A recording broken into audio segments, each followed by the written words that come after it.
her most famous work was behind Beyonce's Renaissance tour, which she absolutely killed. She headed up her dance team and is now moving and migrating her platform and her fan base over to Fanbase. She'll be launching and having a listening party with us tomorrow for some of her music. Time TBD, will be able to give that to you guys before the rooms end. So go follow and check her. I'm going to put the link to her page in the comments right now. So bear with. Does anybody want to have any questions? I didn't see any questions about that, but I do see a question from Skill. Who's the artist?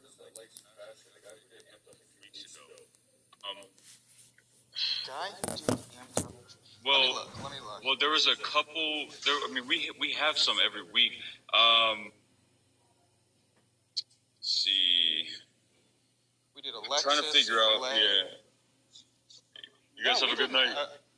I think Noah's the first guy Langston. Yeah, Langston Blue. Haven't.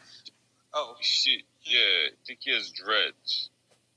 That's what Big Scale said. No, Big Scale said that the guy she's talking about has dreads. The guy she's talking about. The only person I can think of who's been in an audio room was other than Nova was Langston, because no other. I don't even know if she. No, she said the guy who did Amped Up a few weeks ago.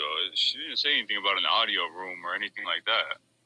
Yeah, but the thing is, how do you know he didn't Amped Up? I'm trying to figure out. I'm just trying to figure out who she's talking about, so I can help you out and let you know the name.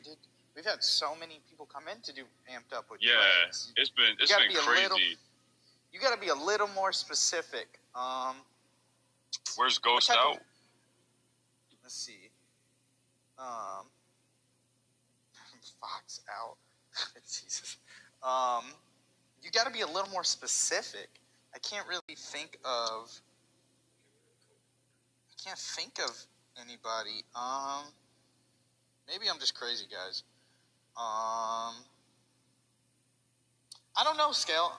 Just let me get back to me, because I'm trying to picture that in my mind right now. Who could it be?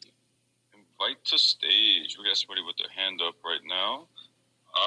And then I see another question. I see. Says Raven, will you all invest in potential ideas and content creators? Of course, we will. We are constantly looking to onboard and bring over, new content creators and implement new ideas, whether that's, community given feedback that turns into ideas, or ideas, that come up with as the team, right? That's happening all the time. Unless you wanted to elaborate a little bit, Raven, just in case I didn't understand your question fully. But yeah, we are constantly investing in bringing over creators and implementing new product features, stuff like that. Yo, what's up, though? High Hopes. Oh, here, Noria, I'll bring you up to stage real quick as well. What's up, High Hopes?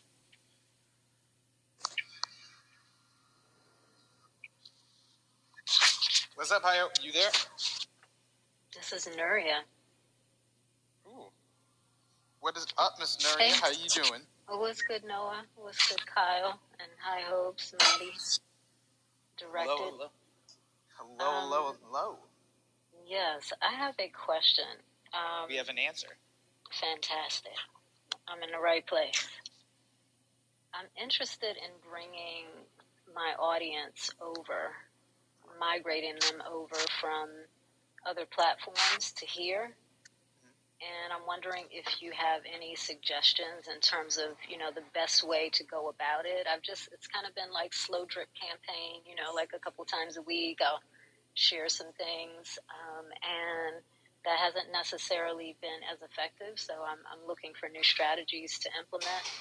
And the other question, I don't know if this is something that I should probably be having a conversation with Rama about, but I'm noticing that, and it's kind of weird, and somebody else was saying maybe that's kind of a legal thing, that it could be a legal concern, that people are able to listen in on the rooms, but they're not actually showing up in the bottom. They're not in the basement. They're just like completely like ghosted. Like I don't see them. Well, that would be audio. That would be audio on web. Yeah. Is there a way that those people can show up still, even if they're on? The reason they're not showing up is because they don't have the Fanbase app downloaded and they don't have profiles created. Yeah. So they are just they are just anonymous users, but like they can't interact or do anything, and they're on like the desktop version. They're on the web version of Fanbase audio. So like this audio room can be shared and it'll come up. Oh dang, that reminds me. I'm gonna put the branded. But anyway, they can't do anything, but they also won't show up. But they will count as a listener in the audience, like for your statistics. Got it. So is it only possible for people that are not on the app to show up in the audio room and not necessarily be listed like I can't see them? Or is it possible for people that are actually using the app to also do that? No. So there's no incognito mode like available for like users on the app. So if you have a profile, you're going to show up in the audience. Okay, beautiful. Okay, good to know. So I had no idea that folks that did not have the app could actually be listening in. I didn't know. So anytime you ever start up an audio room, you can share that audio room link for web, and people can just go click on it and listen in. So you could tweet it out, you could share it on your stories, where all your external socials, or your Discords or anything, right? And people can listen in without having to download the app or like create a profile. That is so dope. I did not know that. Okay, fantastic. And then my first question, I'm going to be real quick because I don't want to take up a lot of time, is if I'm interested in migrating my audience over to Fanbase, do you have any recommendations on the best way to execute that? Migrating your audience exclusive. Host something exclusive. Do something, whatever it is, an audio room, whatever type of content. Tell your fans or on whatever platform, hey, I'm doing this over here at Fanbase exclusively. If you want in on this content, come over here to Fanbase. And that's it. If they're your true fans, true followers, and they want to hear what you have to say or show, then they will download Fanbase and subscribe to you. Okay, beautiful. That's a great recommendation. And Kyle, I think I asked you last week on how to get my subscription going. I still haven't figured it out, bro. Listen, I thought I was somewhat tech savvy. I still haven't figured that part out. I did actually put in my information in terms of my the EIN and tax ID and all of that. So I'm in there now, but I have not figured out how to get the subscription going. Okay, so how about we could try to tackle that tomorrow. Like if you send me a message, we will try to get that fixed for you tomorrow. Yay! Okay. All right, I'm complete. Thank you so much. This has been excellent. Right, no problem.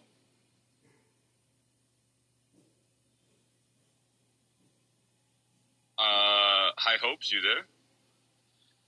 Okay. All right. So Noah.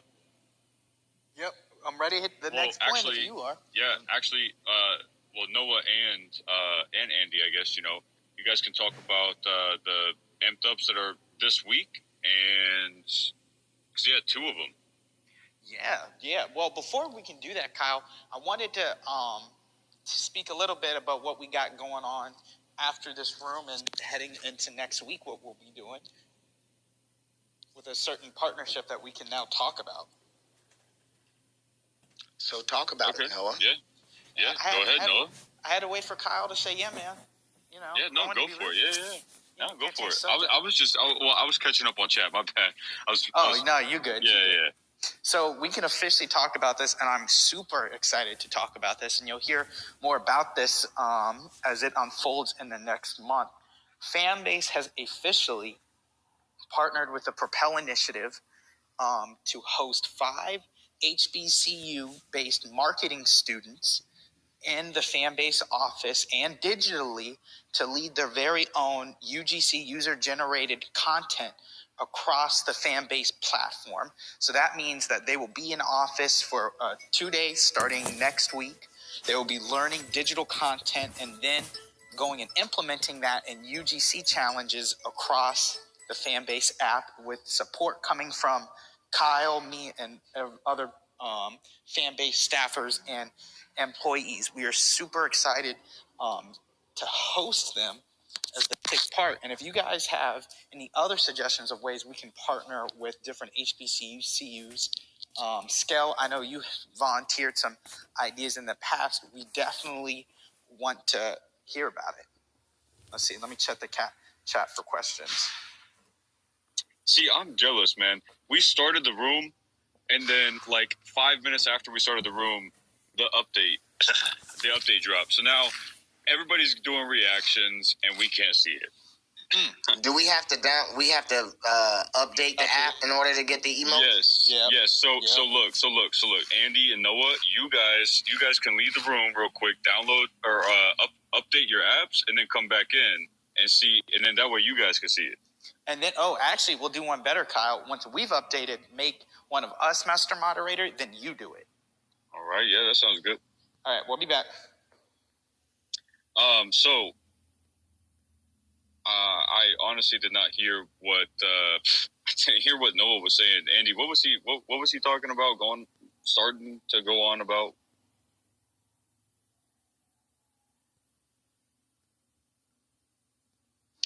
Oh yeah, that's right. They're downloading. That's right. They're going with the apps. Let me see if this works.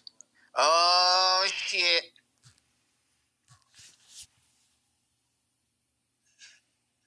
That's how I keep it 100. Can y'all see? If you didn't update the app, can you see it?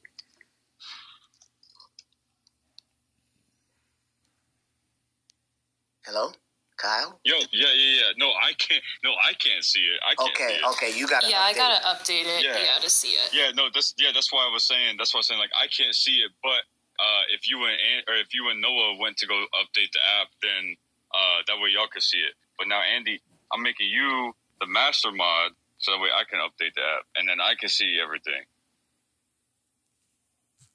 Okay. Yeah. Go. Update the app real quick. Yeah, I'm gonna be right back. Mm-hmm. I can do it. See.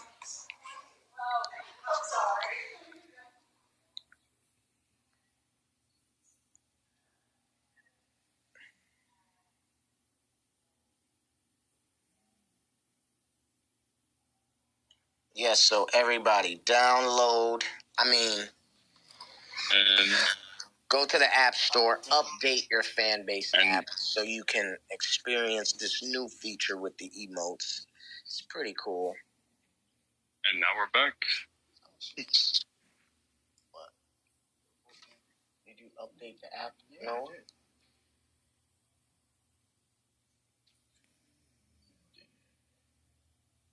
Yeah, let me try it again. Yeah, update it again. He still can't do it. No, I'm sorry. Noah was he was troubleshooting a little bit, but yes, everybody. Yeah, see, there we go. Let's update our apps and let's test out some of these emojis, y'all. Okay, so when we talking, if we say something funny or say something that you don't agree with, put the thumbs down. You know what I'm saying? If we say something that you agree with, put the thumbs up. Okay, hold on. We got a raised hand in here. Let me bring you up here.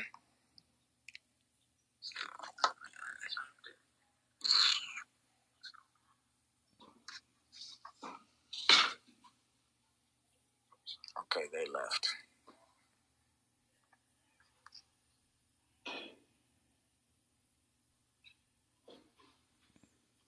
All right. You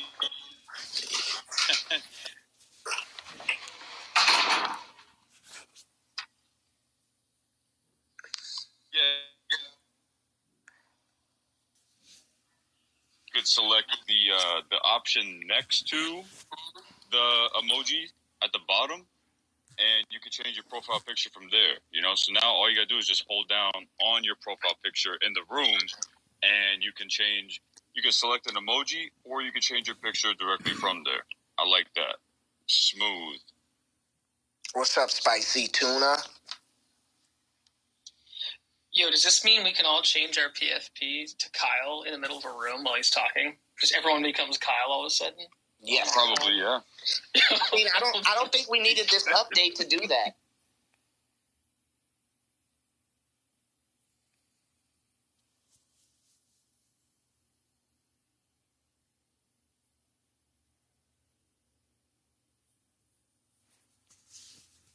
Condos, those condos cost more than your condo. Wait. Condos.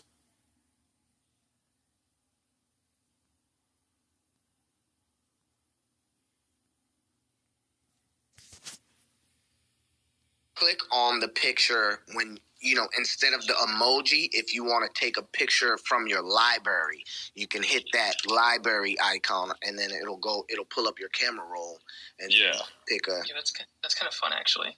Yeah. I mean, you could do that before, but now it's kind of like all in one place. Yeah, that's dope. You can make like the whole room change their PFP for the same thing, and then like send them off in their own way once you get in the room. Be kind of fun. I'm seeing if we can vote. Like, I want to see if we can if voting can take place. I suspect we might be able to. I'm looking right now. Because if we could be how many emojis of the diamond emoji gets used in a single room, and we do team diamond emoji versus team what do we got on here? We got team. We have a peach. We have no eggplant. What is going on? Okay, listen. Okay, well, so look, Skel. You already know that Isaac was gonna make sure we had skin tones. And me and Isaac were talking about this weeks ago when this was still being revised and everything. I told him. He asked me. He's like, what do you think? What do you think? You think we do the eggplant peach? I was like, bro, yes, we do that because everybody will like that. And then he's like, nah. He's like, I don't know.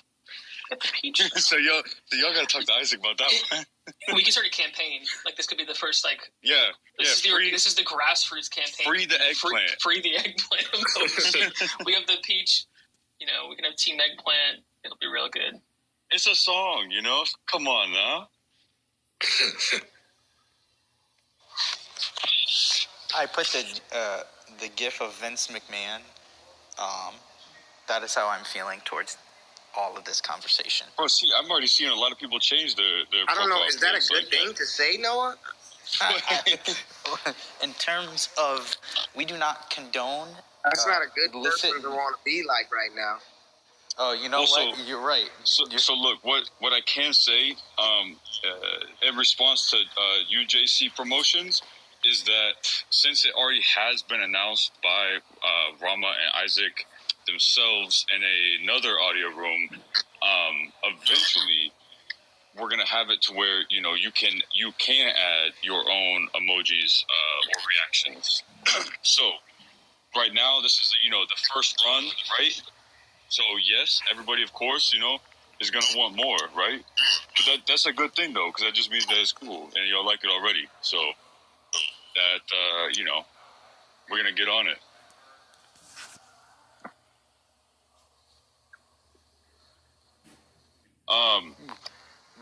Noah, you left, and then you started talking about something, and then you left. So the last thing I was asking you is, does anybody have any questions about what we were doing with the Propel program? I'm happy to answer. I also want to hear about some other ways that we can get involved with HBCUs. As you see, we're very invested my brother's siblings. I'm the only one who didn't get the memo as it pertaining to going to an HBCU. But we're super passionate. So just in the comments, just let me know what other ways we can do this thing. Following back up on what Kyle originally said, we've been shooting some amped ups. We shot one yesterday with a new artist, Eddie Valero. Some of you guys might have heard of him. Great artist, great sound. He absolutely killed it. And tomorrow we have They Love Frio, an emerging artist that we brought to Amped Up. I think you guys are going to like him. He has a really esoteric sound about him. Shit. He's a cool personality.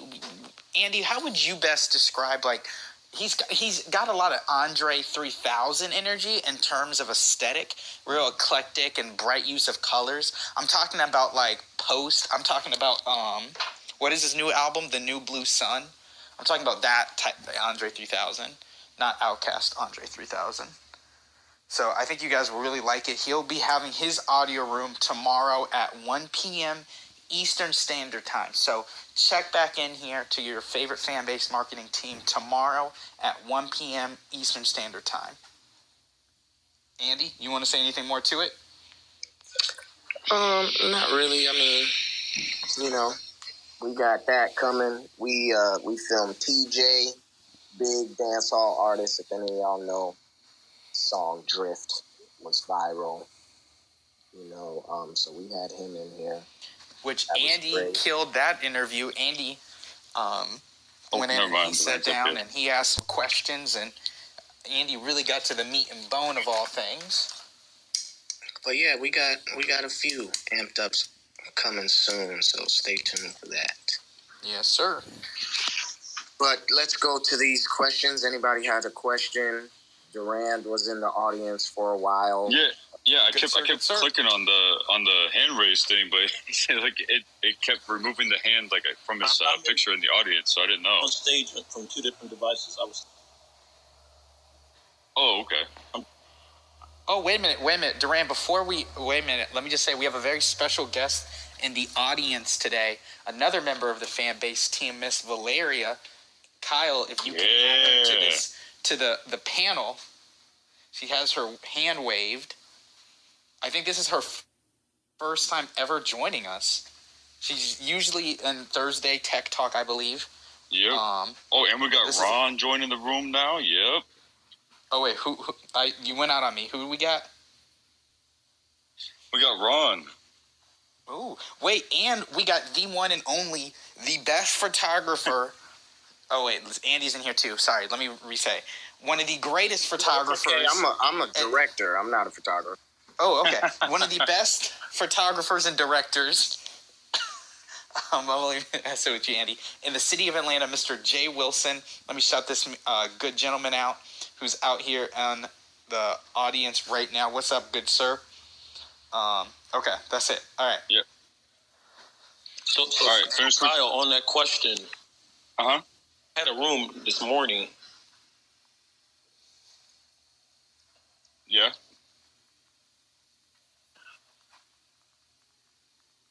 Oh, it keeps... Your thing keeps muting. Is that better? Yeah, yeah. It's because I was in the room on my iPad. Because I updated on my iPad, then departed, then updated on my iPhone, then came back. A whole little so I can stay in the room thing. Okay, so I had to close out on the iPad so it wouldn't have conflict. So you spoke about the number. Now help me understand it, because I posted the link to the room earlier. We saw about 60 people come in there, but I posted it on my LinkedIn. I posted it on my Twitter. I don't know how many people actually listen from the web. I suppose I should have opened the web on my iPad. So you're saying now there's no way to see that number here. Well, so the way that it works is that it acts as anonymous viewers. So if you open a room like right here, right, and let's just say you only have 10 people that you can see in the audience, but your room count is 20, right? That would mean that the extra people that you can't see, the extra numbers that you can't see, those are from web. And if you do see the number here. Yes, correct. Got you it. see So the number, but you can't see see the total number of listeners. You cannot decipher who is from the web. Who's from the web or who's? Yeah, I got that. You know, you know who the real people are by seeing who's actually in the room. Yes, correct. So what I will have to do now, moving forward, is actually, and this is assuming that it's not too many people to do this, but just count the amount of people in the room, because I was wondering that. I said, I'm going to share this on my LinkedIn, because a lot of people, they don't know about Fanbase, but they want to listen to my rooms. I'll do an audio room on LinkedIn. Then I post the LinkedIn link. I do know a few business people came in the room today because they told me on LinkedIn and in my comments on my post on LinkedIn, like, oh, that was a cool app. I didn't know about that app, and now I'm going to utilize that app. But I wasn't quite sure if I can see the cumulative number, but you guys answered that question, so that's good to know. Yeah, and I tried to answer that like in the chat. I didn't know if that was clear, but yeah, I'm glad we could answer that. Yeah. Now you answered it clearly as to one side of my thinking, but you gave more clarity on you and Noah on the other side, as in the number is going to show regardless of what you can see visually inside of this interface, as far as the listening on the web, especially if you shared the link to a particular group of people.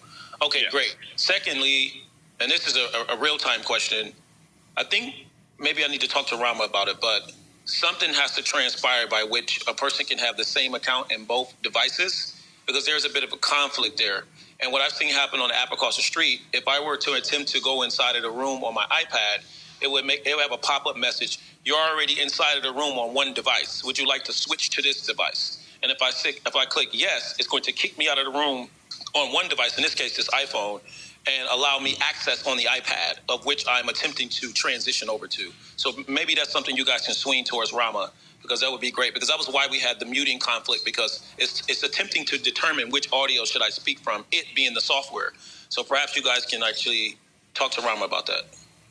Okay. Yeah, I see. Okay. So you're saying like basically, you know, the other place only allows audio input from one device at a time, and will like transition over. But you're saying that currently the way that you're doing it, it will allow audio from both?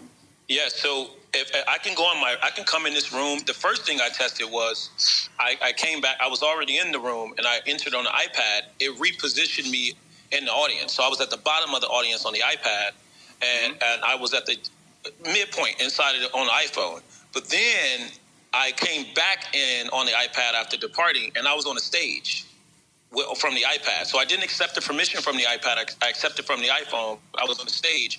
And then I was determining which emoji was going to have prominence. So I was able to, and I'll do this really quick so I can show you again. I was able to post an emoji from the iPhone, but it's not representative on the iPad visually. So what I did, some more like nerd stuff, I tapped both of the emojis simultaneously to see how fast which one of the emojis would actually update. And and what was really interesting, the emojis actually did it simultaneously. So that's really some good software. But the audio conflict is there. So I'm back in the room. Okay, yeah, I see what you're talking about. Yeah. I get you, Kyle. I'm off mute on both of them now. I kind of know what's happening in the background, Kyle, because I'm a software engineer, but I just don't want to make it technical. But that is a lot going on. Yeah, so watch this.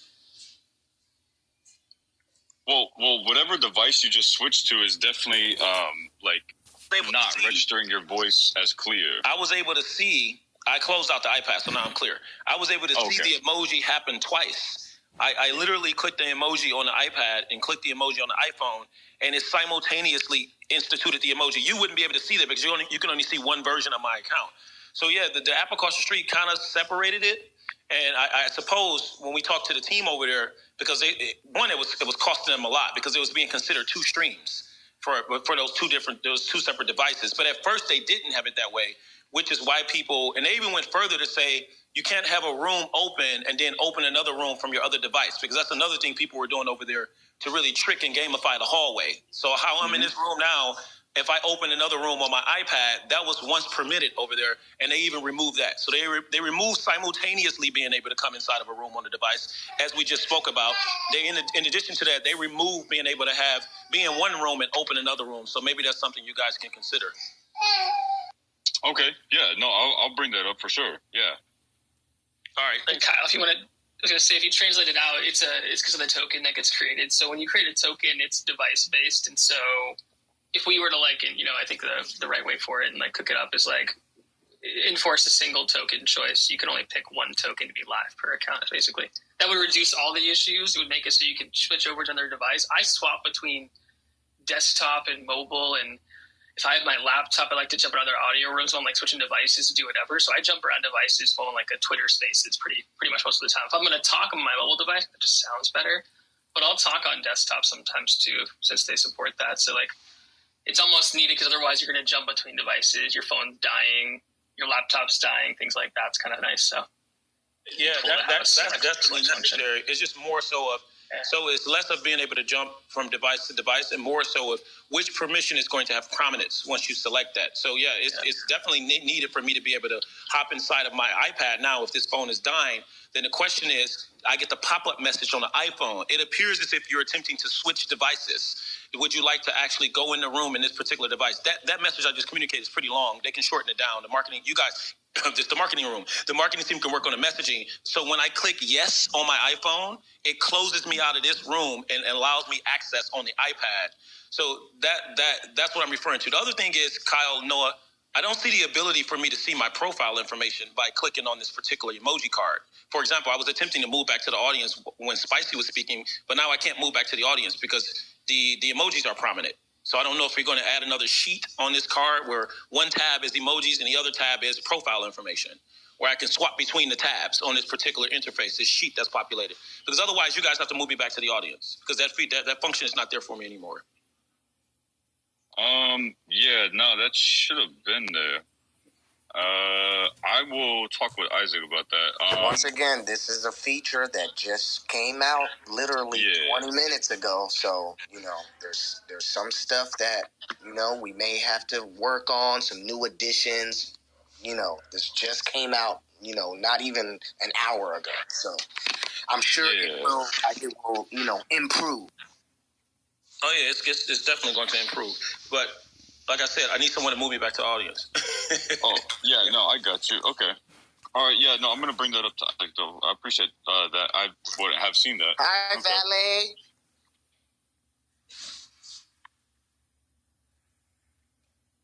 This is your first time in the room. Valet, what's up? Are you going to speak to us? Hi, everyone. Yeah. Hey, Valet. Nice to be here with everyone. Introduce yourself, Valet.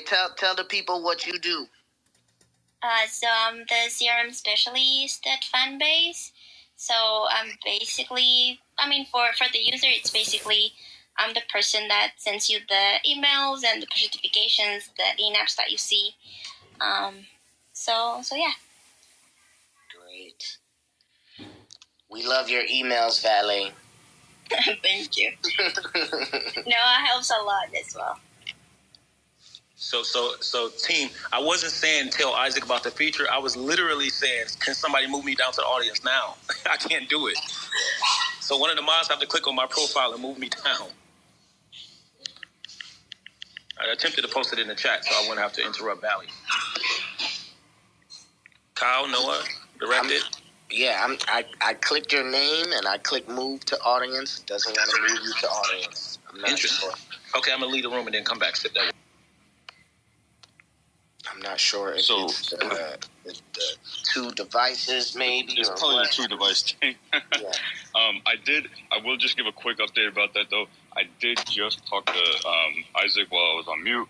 And, what I was saying earlier was, if you tapped, like the way that the feature was supposed to, was be like if you tap, that brings up the emojis and reactions. If you hold down, it brings up your profile info so you can move yourself back to the audience or, just see your profile information. So that is already brought up immediately. And see, that's why we have rooms like this, man. We want the feedback.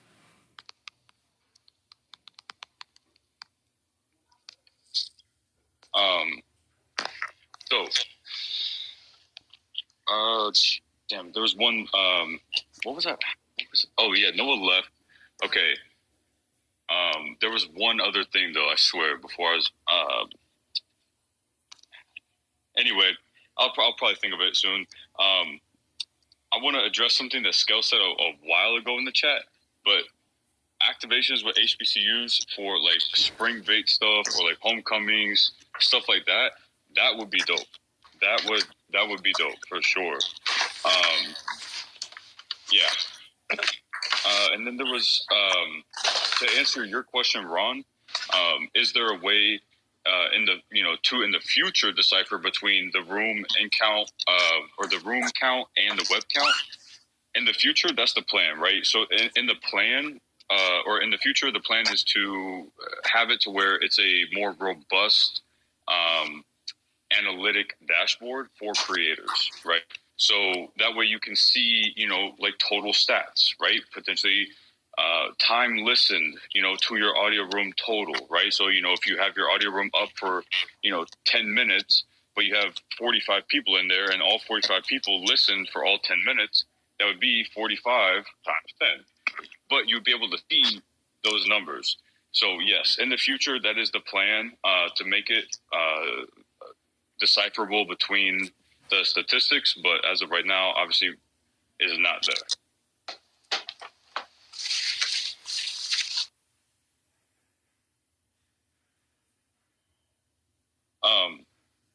Okay, so does anybody have any other questions? Anybody want to come up on stage?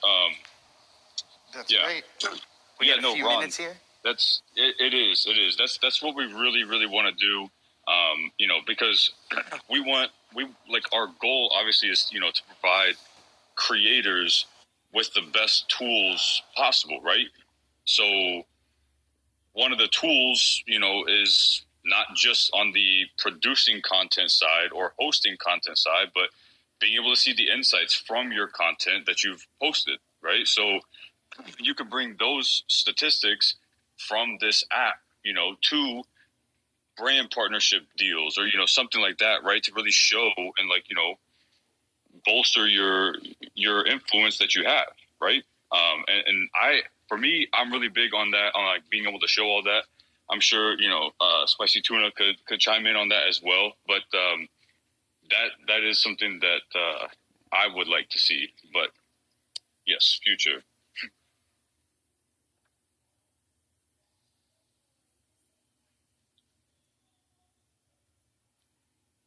So, let me check the hand raise queue. I see we got someone. Let's bring them up.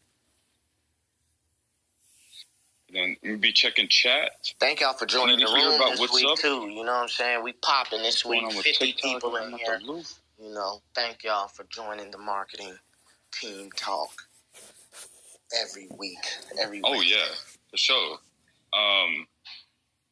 You need to hear about what's going on with the TikTok. You're out of the loop. Well, basically, they're trying to ban. The rumors were, that they were trying to ban TikTok. Noah has all that information. I don't think it's a rumor anymore. I don't know, man.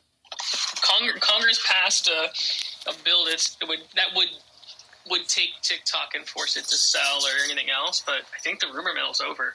Yeah. It was a rumor last year. Rumor's dead. It's all news now. I think it was heavier than a rumor last year. There was some real motion in DC to make that happen. But for those of you who are not fully caught up in the situation yet, so today a bill banning TikTok was passed by the House, which means it goes to the Senate now to get voted upon. And if it is voted, then it goes to the president. And then which Joe Biden already says he would sign it, then we out. The TikTok bill will be passed, and TikTok will be no more in the United States. What does this mean? Well, hopefully more Fanbase users. But just so you guys know, the reason why TikTok is getting banned, or this legislation is here in the first place, is because they collect data on you.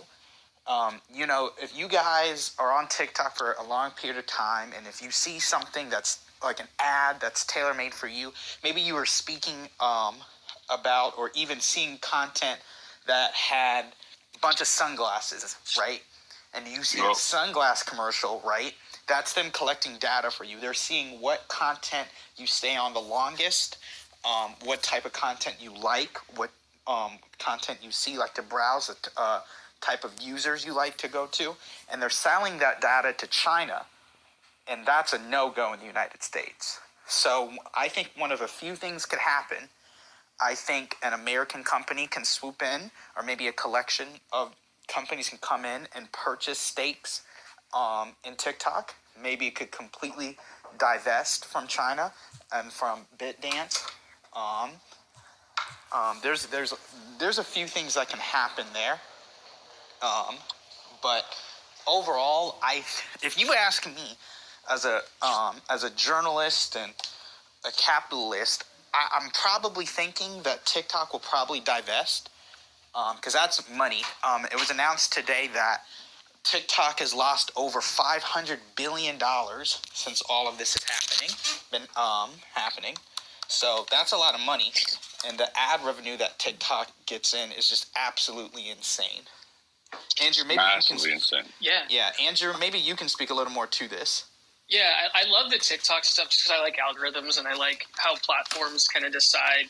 It's evolved a ton in the past few years. Like, kind of started with, like, everyone remembers MySpace. Everyone had a MySpace page in middle school, in high school, in college. And everything you put in there was, like, it was your data. You chose what to say. You chose what to add into your top 10 friends. You chose who to add in. Whatever you wanted to do, what your background was. You were an HTML coder, like you were some kind of, like, sleeper cell agent spy who could code without even knowing how to code. Like, it was impressive. And, like, that was a very early kind of Web 1 kind of social graph in a way. And, like, as ads and as, you know, brand partnerships and revenue sources and ad-focused platforms kind of grew, they knew that people would kind of not give them accurate data. And so if people just didn't give accurate data, it's tough to actually market and sell products to people. And so they've migrated into something called a social graph. And a social graph is something that, if you remember LinkedIn and how LinkedIn functions, LinkedIn's one of the largest social graphs on Earth. I think someone's open mic. I think it's Noah. Noah's open mic over here. Sorry, Mr. Hayes has hijacked my phone. Oh, you're good, man. You're good. But yeah, they have a social graph, and that social graph is really how they decide data. In a platform like TikTok, what it does is, like Noah said, like, they listen and they not listen, but they see how long you stay in a video. They see how long you stay on certain topics, and they kind of build a social graph based on those interactions. And what that ends up doing is it's how it serves you up content. You want to maximize, you know, ad dispersal in that content. If you have more relevant content, you're okay with seeing ads. They have a ton of consumer psychologists, economists, and others that work there, and they're really tweaking that algorithm to make it so you keep scrolling in that feed. And you spend 2 hours, 3 hours in app. And what that means is every single hour you're in the app, it serves up ads. They get ads from their partners, so on and so forth. But in that interim process of doing that, they've generated a ton of data. And that includes filling in the gaps on a lot of, you know, what makes you a consumer and what makes you tick.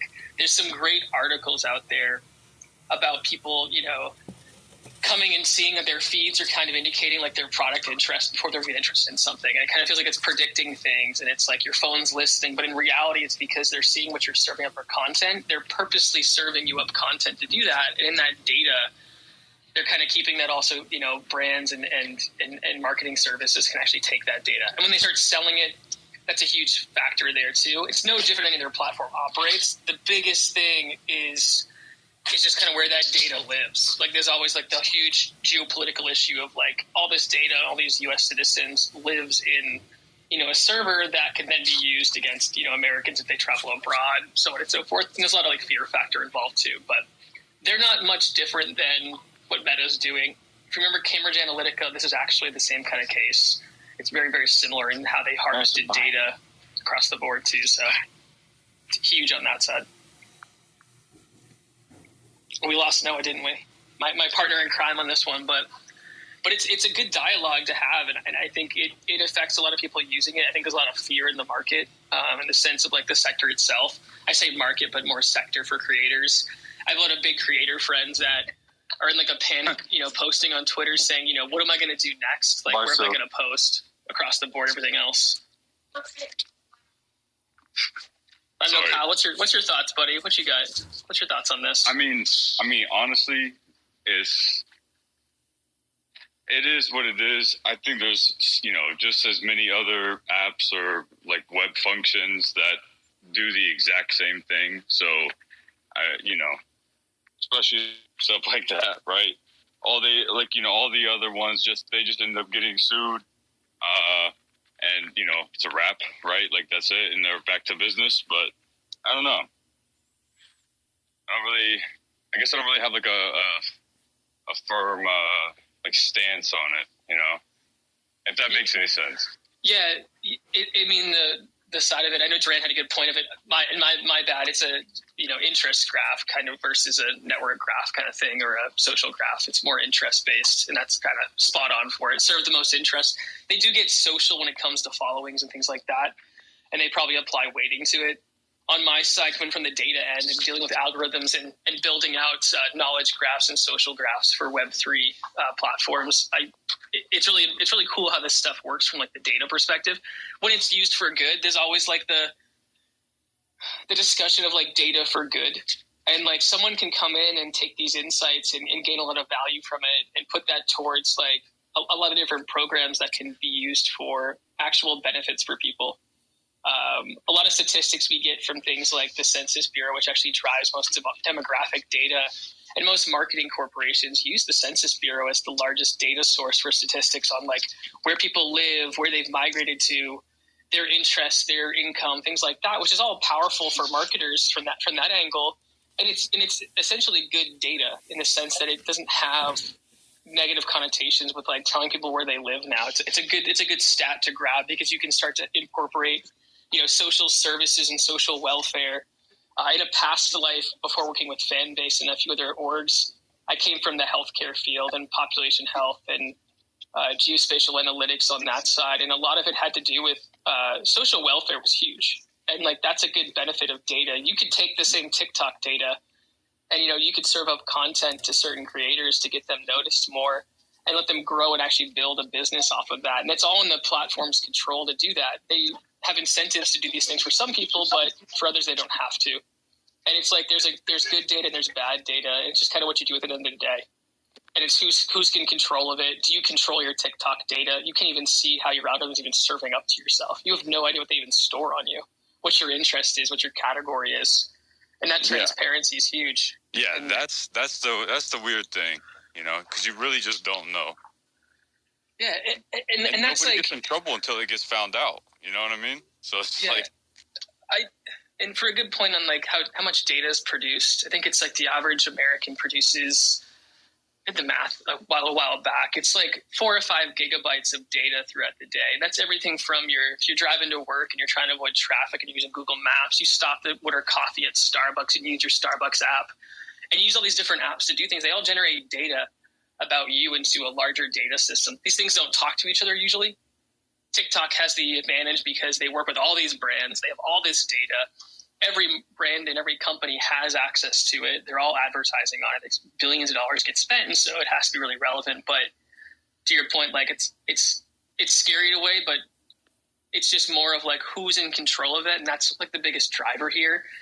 If it was, let's say, the country of, the United States with all this data, would we consider the same exact concerns? And for years we haven't. There's lots of data mining that takes place across the U.S. It's like, is it bad just because of who owns the data and where the servers are? And it's kind of a philosophical question of like, what makes that data worse if it's placed over there? Or is it placed in the same hands of people that could do the same exact actions they could do in the U.S. and more direct to you? Things like that are like a bigger thing. So it opens up a bunch of like data philosophy and like more issues on, how much control do you have over your data to begin with? Do you know how much gets used, so on and so forth? And like that's a question people should ask when they use platforms. And it's definitely something that's fair. That's 100% what it is. It's who owns it, like where, like like you said, man. It is. That's the biggest thing, at least for the U.S. country. Is it from?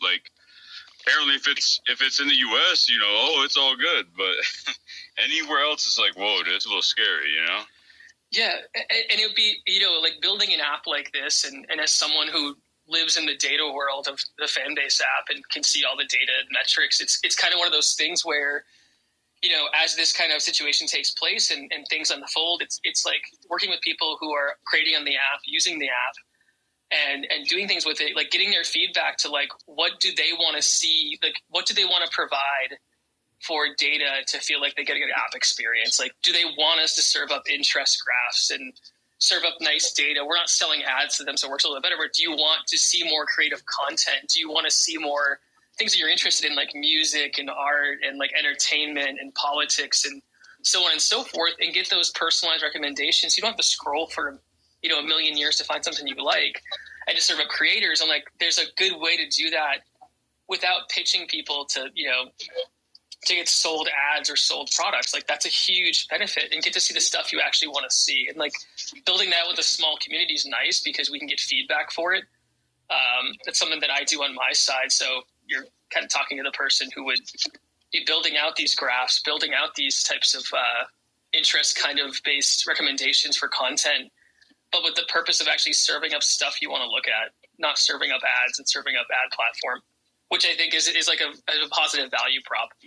The exchange of you scrolling through, liking content, engaging with it, telling us what your interests are directly gives you better content, so you can scroll through and find cooler creators. And that's a good value prop to have. And like, as long as that status quo stays even like that, then it makes a good situation for like the actual like consumer of that, you know, entertainment and content. Yeah. Yeah.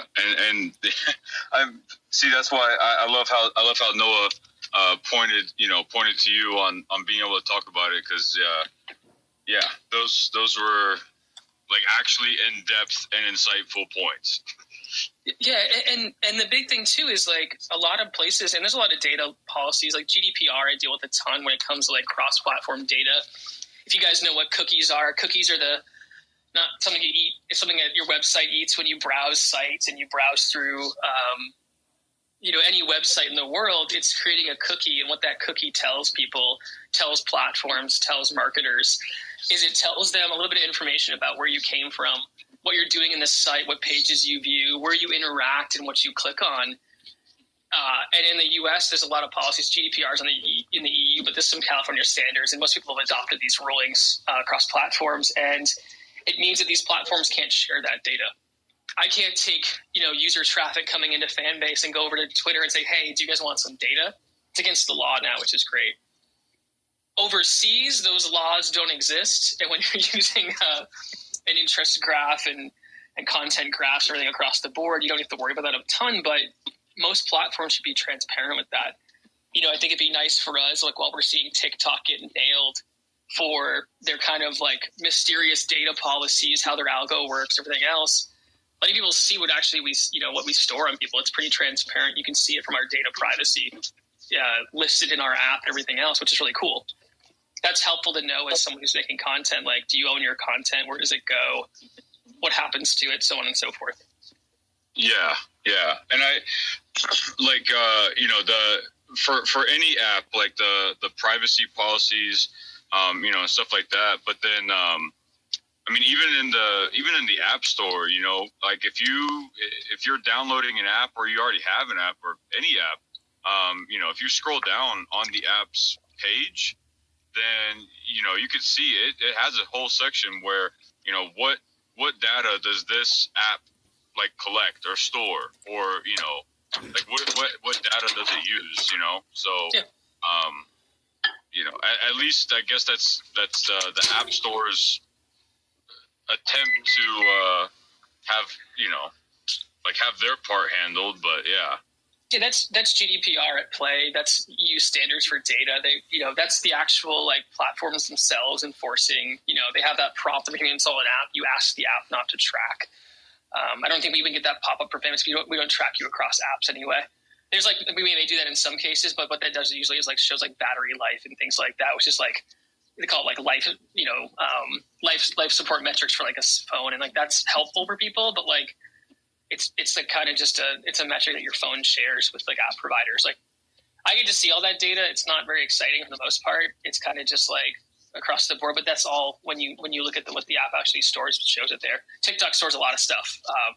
it tracks you across the interwebs, every app you open across the board from that side, which is kind of crazy. There's like, if you're, creators and stuff, it's good to know like how people find your stuff, but there's a fascinating world of mobile data and just data aggregators that provide cool insights into things. I work with a couple of them just with, doing app analytics for other platforms. And you can, as an economist or as someone who's doing platform strategy, you can actually predict market movements based on what people do with their apps. How often someone opens up a Robinhood app, indicates market performance in a macroeconomic standard.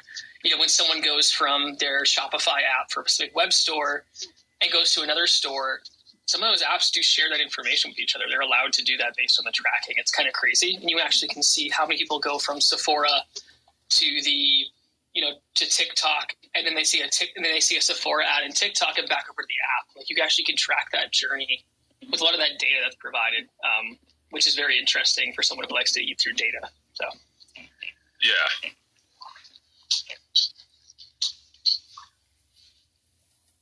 I wonder if anybody, for whatever reason, I cannot click on the chat, so I can't see anything in the chat. Look at the chat.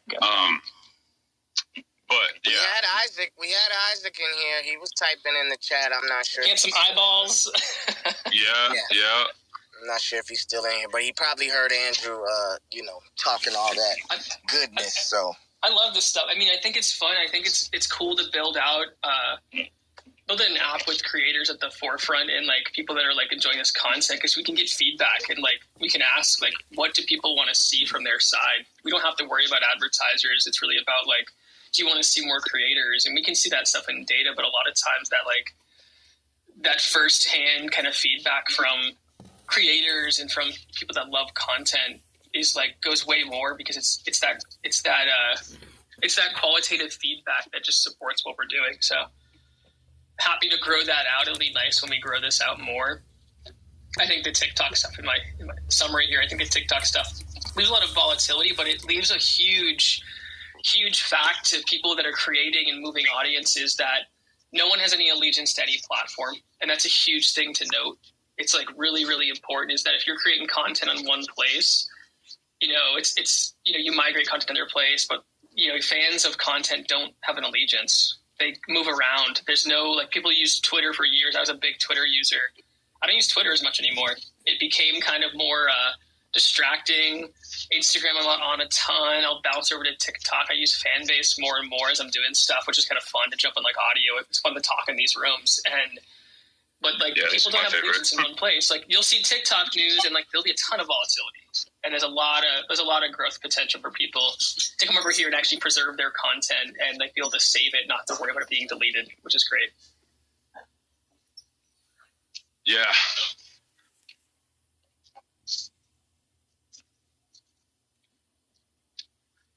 Well, does anybody have any question? Want to come up on stage? Anything in chat? What's up with this traffic, man?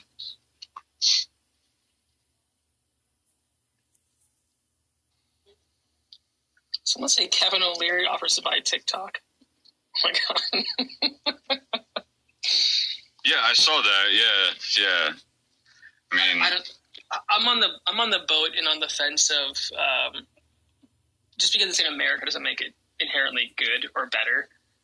It doesn't make it a safer platform for users or less addictive or anything else. I know it's like my generation, I guess I'm a millennial in that regard, but younger kids, very impressionable. I was making the joke earlier about the Kia Boys. Everyone here has a Kia Boys or a group in their city who learned how to hotwire cars from TikTok. And it's the most ridiculous phenomenon, or Tide Pod challenges, everything else too. But that kind of stuff, would that go away if it comes over to the US? Would there be a safer platform, or would it be a huge monetary incentive to whoever gets that deal to basically just keep doing the same thing but stick an American flag on it? And does that make it better? That's all it is. Yeah, that's all it is. And that doesn't feel like a big change for things, or does it help creators? I just from someone who I've worked with brands to build out their TikTok presence and their strategy there, there's it's really crazy because you can see it as you build a new page, and everyone here who has a TikTok channel has posted their first TikTok and their video and got that quick dopamine hit of 500 views or 800 views immediately in your first 2 pieces of content, and then you just chase it every single time, and you're getting 100 or 50 or 20, and that's a huge factor as to why it becomes addicting to a lot of people, which makes sense. But that's not going to change. I mean, oh my God, I'm sure Microsoft or Google or Oracle or any other service provider would love to have their hands on that type of algorithm and that type of data to work with. Now, Bam, what's up, Bam? I just brought you up. I saw you had your hand raised in the audience. What's up, my brother? Yeah, I popped it in the chat also. Are emojis live for Android devices? They should be. I know the app store for iOS, I know that release just went live maybe an hour or so ago. I'm not sure if the Android release went out simultaneously. It should have, though. Okay, yeah, I re-downloaded the app and it's not working, so maybe it's not live for Android yet. Yeah, they both got approved. It's just, I guess, a matter of someone when in the audience said that she's on an Android and her emojis work. So. Can you see my emoji though? If I press the little diamond, can you see a diamond? Yes. You're on an Android as well? No, I'm on an iPhone. Oh, okay. Yeah, I can't see anything from an emoji perspective. Oh, nope. Yeah, if you can't see that, it's not updated. Yeah, that's interesting. It might be regional or something because I re-downloaded the app. It wasn't an update option. It was I just removed and updated. Well, okay. Well, go to the App Store with Fanbase still installed and on your phone, and go to the App Store and see if the App Store gives you the option to update. Yeah, prior to removing it, there wasn't an update option. So maybe they're releasing it regionally. I'm on the West Coast, so I'll try it again later or tomorrow. Thank you. Okay. Interesting. Okay. No problem. But, we do have a couple Android users in here that have been using it. No issues. So double check your apps and update.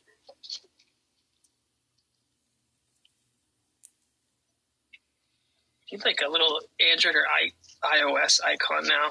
We're going to have cell phone wars in here. I'm going to declare the blue dot iOS, Team iPhone, and the green check mark, where I guess we could do the throw up emoji, is Android. Why? Green check mark is. This is the classic, the war of the cell phone. I used to have an Android for years, so it's fine. This is my first iPhone in years, but I'm on Team Blue Dot. That's Team iOS. That's how we decided. Until we get an Apple logo or more fruits and vegetables in here. This is the emoji thing is, kind of what they were doing in the dressing room, changing their profile pics to hot or not.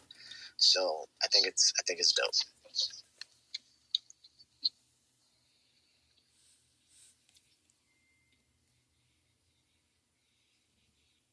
Yeah, it'll be nice. It'll be nice when more comes out.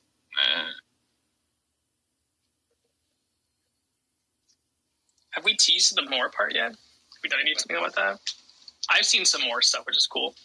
I know kind of what would be super dope with this thing. I think the voting and polls live would be so cool.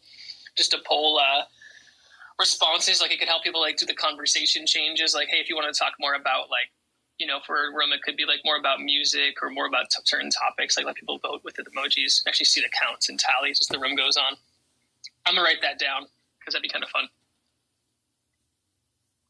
Or some premium paid emojis that are exclusive to certain creators that they have just for their rooms. Whoa! Talking a lot over here. It's so much fun. Yeah. Don't give everything away yet, Andrew. Oh my God. Yeah, calm down over here. Yeah, we're going to give Kyle his own personalized emoji that only Kyle gets in his room. Whew. Oh, dude, I already have those on I upload those for For Slack and stuff. For Slack? Yeah. Oh no, my first freaking week of working, like Kyle has his own emoji response in Slack. I was like, oh my gosh. Kyle's a brand. Yeah. Kyle's got good branding. He comes with his own personalized emoji stack for Slack. It's like a brand package. It's not a bad thing. And then people try to upload their own custom ones. So I was like, all right, go ahead, ride the wave. Mine are animated though, so what's up?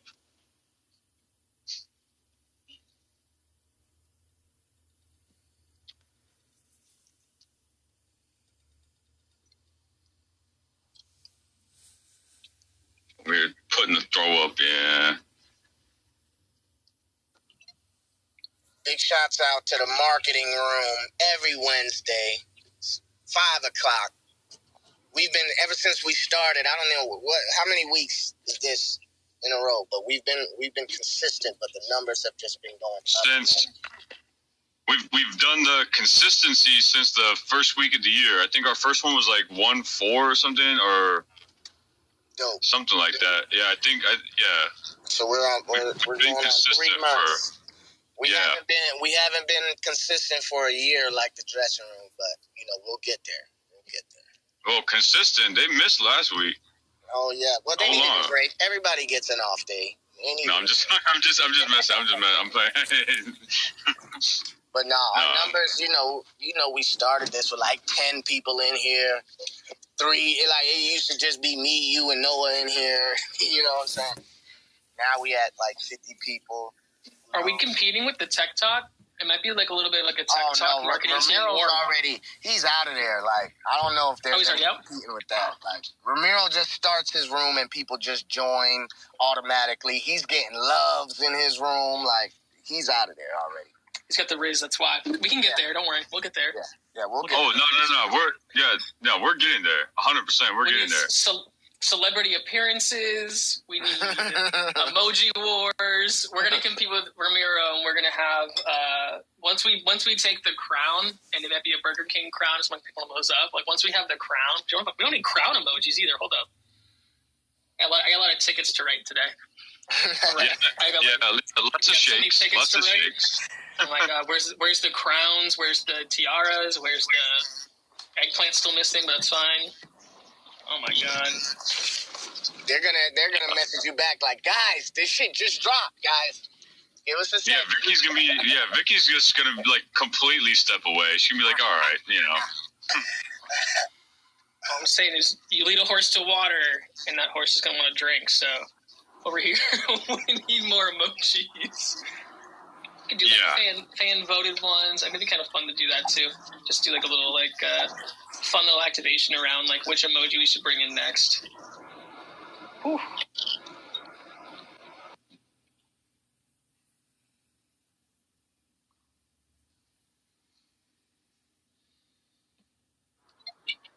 Well, Kyle, anything else you want to say? Do we want to close it now? We had a lot of good info from Andrew, a lot of data talk, analytics from Andrew. So we're on we're over 20 minutes, but that's fine. Everybody has stayed in here, which means, they're digesting all of the information. But yeah, is there anything else you want to throw in there, Kyle? No, that was we covered everything I had on the agenda. And then we were able to talk about the TikTok stuff. So, especially with having Andrew in here, of course it's going to make everything better. I'm just here for the drama. That's all. I like a bit of chaos in the middle of things. How am I going to talk to brands when we're doing our TikTok pushes? I put my notes in the chat here about if you guys follow a lot of politics and all that stuff. Like the Biden Cares campaign has done a lot of work getting TikTok stood up. They even made an announcement video with a little dance, and then Joey B's about to kick that to the curb, and their whole marketing team is probably in shambles at this point. So I'm not even joking. Like it's just drama across the board. It's going to be an election cycle for whoever you vote for, I don't really care, but it's going to be entertaining. You know, we got TikTok on the line, the chopping block. We got dance routines going away. High schools who would have across ever America. Thought that like these would be on, you know, like these things would be on the ballots, you know, like I just want to buy a house, man. I just want to buy a house. That's what I'm saying. I don't want my groceries to be more expensive. We can keep the TikTok dances if it keeps the high schools and the Gen Zers happy and not protesting in the streets. We'll have the first TikTok protest that's both simultaneously filmed on TikTok and danced to on TikTok. Like, it's going to be... man. Everything has to have its own dance. Yeah, for sure. We're going to have a wild time. It's going to be crazy.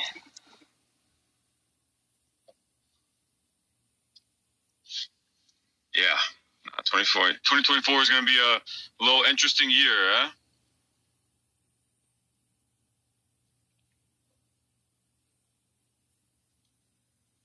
Well, yeah, I mean, unless anybody else has anything else to say, Andy, I'm good. All right, so thank you everybody for joining Marketing Team Talk. Join us next week, Wednesday, 5 p.m., and every Wednesday, 5 p.m., to get a chance to talk with the actual marketing team at Fanbase. Once again, thank you, everybody, and have a good day. Yeah, everybody have a great day. You're all.